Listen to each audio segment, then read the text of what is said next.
Olha, e hoje teve mais pesquisa eleitoral. A Atlas Intel mostrou que o presidente Lula se recuperou e está a apenas 0,3 ponto percentual do senador Flávio Bolsonaro em uma eventual disputa de segundo turno entre os dois.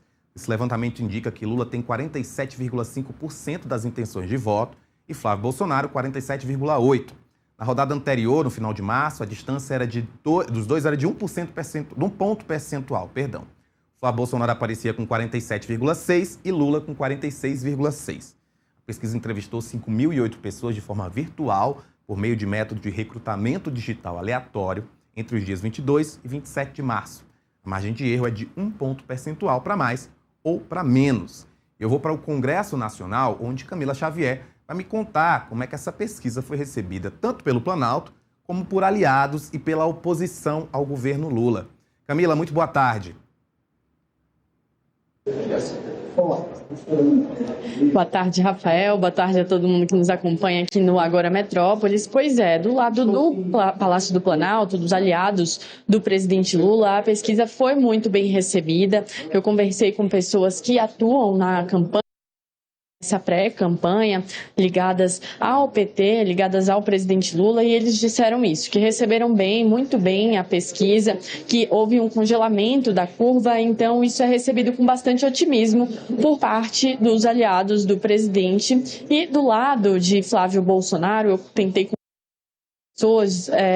pessoas ligadas diretamente à campanha, mas os responsáveis ali pela campanha dele disseram que não iam comentar neste momento a pesquisa, mas são variações que a gente vai aí observando ao longo dos meses, né, com o decorrer dos acontecimentos, com alguns determinados fatos, ações, e aí as campanhas vão aproveitando esses momentos para se posicionarem, para se fortalecer, ou então também para recalcular a rota, e por enquanto a pesquisa então foi recebida dessa maneira. E como você falou, Rafael, houve um recuo nessa diferença entre o presidente Lula e Flávio Bolsonaro, mas o cenário também no primeiro turno foi positivo, né? Em março, o presidente Lula apresentava 45,9% das intenções de voto e agora, nessa última rodada da pesquisa, ele apresentou 46,6%. Então, uma diferença aí de 0,7 pontos.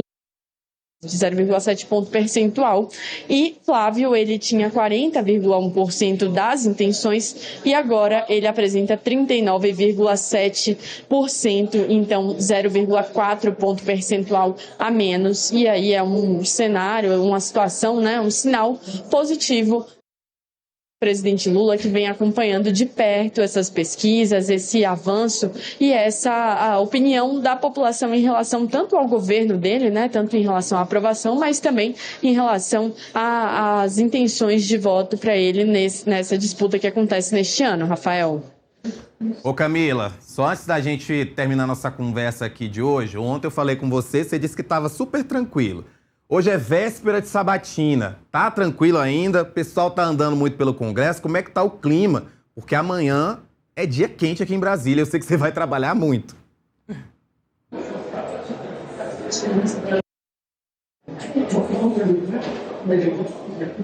Pois é, por aqui dia bastante agitado. Estou num corredor que é um pouco mais tranquilo aqui, com alguns gabinetes, mas se a gente for em qualquer outro corredor aqui, está bastante agitado. De manhã aconteceram algumas reuniões bem importantes aqui no Senado Federal, tanto da no Senado, quanto da oposição, do PL. Então, essas duas bancadas se reuniram, cada uma para discutir suas estratégias e também discutir os assuntos que vão ser pautados aqui, tanto amanhã quanto na quinta-feira.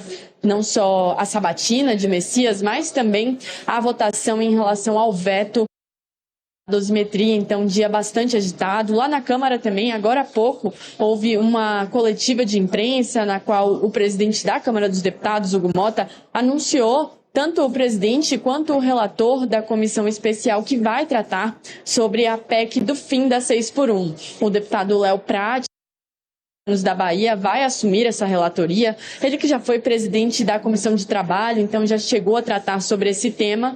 E Alencar Santana, do PT de São Paulo, vai assumir a presidência. Então, dia de anúncios muito importantes e desse trabalho aí nos bastidores, como você falou, na véspera da...